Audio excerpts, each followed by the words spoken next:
What's up guys, my name is Ace, and welcome back to another Black Ops 7 gun guide. In today's episode, we're going to be diving deep into the brand new sniper rifle they just added. This is the Hawker HX. And let's start this one off with our rate of fire values. And by default, our rate of fire is 48 rounds per minute, which is quite slow, but a little bit faster than the VS Recon. And if you use rapid fire, we can bump this up to 57 rounds per minute. And when it comes to our damage and range values, this is what we're looking at here. As you can see, from 0 to 76 meters, this is going to be a one-shot kill everywhere but the legs. So very forgiving one-shot kill zone on that. And then beyond 76 meters, this is where you lose the lower torso and lower arm multipliers when it comes to a one-shot kill. So you'll only get a one-shot now to the upper torso, upper arms, neck, and head. Now, to be clear, you'd be very hard-pressed to find any practical range beyond 76 meters in this game. So generally speaking, you can practically just ignore this range drop-off point because you're not going to see it take place, or at least it's extremely unlikely you'll ever see this take place. Now let's have a bit of a different look at these ranges compared to the other snipers in the game. And we can see it's not quite as good as the VS Recon, at least in the majority of ranges you'll see in the game, because the VS Recon can also get a one-shot to the upper legs. But realistically, it's still a big one-hit kill zone. Just don't aim too low and you should be just fine with this gun. Also, it is worth noting our bullet velocity is the worst in the sniper rifle category at 780 meters per second, and that will give us a hit scan range that's just below 40 meters. So if you're really stretching out to extremely long ranges, you may have to consider bullet velocity and lead your target a bit, but more often than not, at least in 6v6 multiplayer, this shouldn't be a problem for you. Then taking a look at our barrels, with the long barrel, we do get a 25% boost to our damage range, which is totally unnecessary for 6v6 multiplayer. Whereas the velocity barrel will give us a 20% boost to our velocity, the hybrid barrel gives us a 10% boost to our velocity, and again, it also boosts our range value that doesn't really matter, so again, that's not really necessary. And then finally, if you use rapid fire, while you do get that rate of fire boost, this will be harming our bullet velocity by 15%, which is noticeable. Now, just to be thorough, I thought I'd throw hardcore in here, but obviously this gun is going to be a one-hit kill anywhere in the body at any range in hardcore game modes. That's really not that impressive though, considering many of the full auto guns with significantly better handling stats can do the exact same thing. Now after that, let's have a look at our Hipfire spreads, and as we can see here, they barely fit onto my normal Hipfire graphic here, and it's actually even worse than average for a sniper rifle, and the sniper rifles are all pretty bad in this area. So what this means is unless you're practically touching the enemy player, you just don't want to Hipfire with this gun. And next we would normally look at recoil, but it doesn't really apply in the case of a bolt-action sniper rifle. Yes, there is recoil, but there's so much time between shots that it just isn't really a notable factor. So let's jump into our handling stats here. And our aim down sight time, which is very important on sniper rifles, is the fastest in the sniper category at 510 milliseconds. And it's a similar story with our sprint out time. This is the fastest in the category at 230 milliseconds.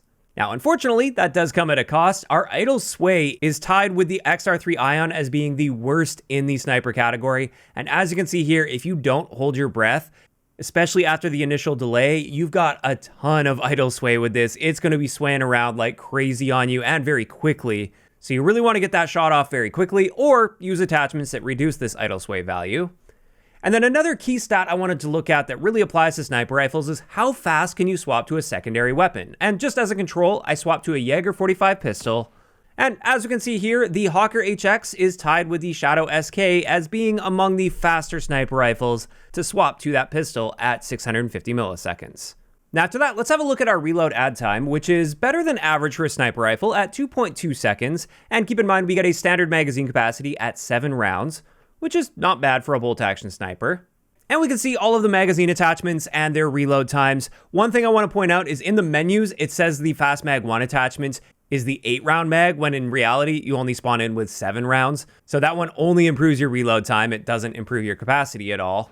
Next, for our mobility stats, we have the best mobility in the sniper rifle category across the board here. So that's another upside to the Hawker HX. However, after that, we have another big downside here that sets it apart from the other snipers. We do have the worst flinch in the entire game with this gun at 0.8 newtons. So when you get shot, you will be flinching more than any of the other sniper rifles by a fairly small margin, but it is the worst nonetheless. And that's really something that can hold you back a lot with this gun unless you make up for it with attachments. And then finally, for the base gun, I do want to have a quick look at its default optic and the comparison with the other sniper rifles. And as we can see, we're not zooming in nearly as much as something like the VS Recon, for instance. It's got sort of like a mid-range zoom level, and it does have a nice clean reticle. It is my favorite reticle out of all of these default sniper optics.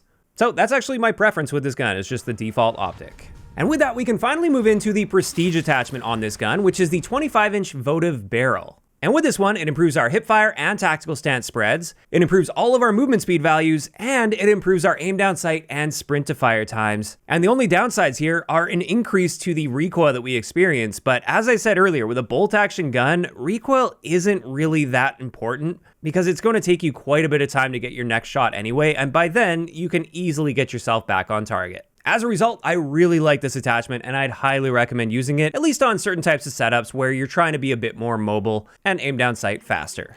And there we have it. That wraps it up for all of the important stats of the Hawker HX. Now let's get into a few excellent attachment combinations I've got for you guys. And the first one I wanted to share is just my balanced all-around build. With this one, I am using that prestige barrel on it. However, if you don't have that unlocked yet, you could just go with the short barrel. It would provide some of the same benefits there at least. We've then got the flat top grip, and this one's going to help a lot with our idle sway. Not only the amount of idle sway, but also the delay. This just gives you a little more time to line up your shot and hit that shot without ever having to hold your breath and without having to worry about idle sway. Now you have a full 3 seconds to take that shot, which is plenty of time in Call of Duty terms. Then after that, we have the Hawker Steady Stock. This is the one that helps a lot with flinch resistance, and it's very important on this gun. If you've got it unlocked, I highly recommend using it, since flinch is one of the biggest downsides of using the Hawker HX. Then for our laser, we have the 5mW lockstep. This is the Strelok laser, so this is the one where as you're in the process of aiming down sight, you're getting a tighter and tighter spreads. You're becoming more and more accurate, all the way to the point where you're fully accurate. And this allows you in some situations to fire slightly before being fully aimed down sight, and yet you'll still be almost perfectly accurate. So if you're in close quarter situations, you don't have to necessarily get 100% aimed down sight, and you can still be accurate enough to hit your shot fairly reliably. So very important attachment there as well. And then finally, we're just topping it off with the light bolt, which is rapid fire. So we get a faster rate of fire on this. Our aim down sight time is 480 milliseconds, which is improved a little bit over the base. And we can see all our movement speed values are also improved with this because of that prestige barrel. And really the only downside, the only stat we're really harming here is our bullet velocity, which in 6v6 generally doesn't matter all that much. It's rare you're going to be beyond the hit scan range anyway, and if you are, you still don't really have to lead your target all that much anyway. So that's just an excellent all-arounder that makes up for some of the downsides of the Hawker while leaning into some upsides as well, and you really can't go wrong with that setup. However, I do want to get into a gunfighter setup as well, which is fairly comparable, but we've got a few changes here. With this one, we're using the standard suppressor, so we're staying off the radar when we fire our gun. We once again have that prestige barrel. Again, if you don't have that unlocked, just swap it out for the short barrel. For our underbarrel, this time we're using the Knitline Focus barrel, and this one's helping with flinch, and we're combining that with the flinch stock, so we get a very low flinch value at 0.34 newtons. It would be even lower, but I'm using the rear grip that helps with aim down sight speed a lot, and that also harms our flinch resistance a little bit, but we're still seeing a really nice net improvement to our flinch when combining all of those attachments together. I'm also using the 7-round fast mag on this, just so we get a slightly faster reload time without changing our capacity or handling stats at all. And then finally, we once again have that Strelok laser and the light bolt on here. And this is just another excellent way to use this, especially because we're reducing that flinch so much while having a very fast aim down sight time at just 415 milliseconds. That's quite solid for a sniper rifle that has a nice big one-hit kill zone like this one does. So definitely an excellent way to use it here. I'd say the only thing you really have to be aware of on this one is your idle sway. You either want to get your shot off very quickly or hold your breath if you are going to be aiming down sight for a little while. And then finally, for a bit of a change of pace here, I wanted to share an iron sight build as well. So with this, we're using the iron sight, obviously. We have the RO Light rear grip. This is, again, the one that helps with our aim down sight speed as much as possible while harming our flinch resistance, but we're combining that with the stock that improves flinch resistance, so we still see a slight net improvement here to our flinch. But out of these 3 builds that I'm sharing today, this one does have the worst flinch of them. And then finally, we're just topping this off once again with the Strelok laser and the light bolt. And this is just a nice alternative if you want to play a bit more aggressively with it and just have those iron sights. It may not be as versatile as the previous builds, it's just something that's different and fun to use. And there we have it. That's finally going to wrap it up for today's gun guide on the Hawker HX. As for my thoughts on this gun, it does appear to be the new best sniper rifle in the game, as long as you're aware of flinch and idle sway. Those are really the only 2 key downsides with this, and you can make up for those with attachments. So when you do that, you've just got a really solid bolt action sniper on your hands that's super consistent and fairly easy to use.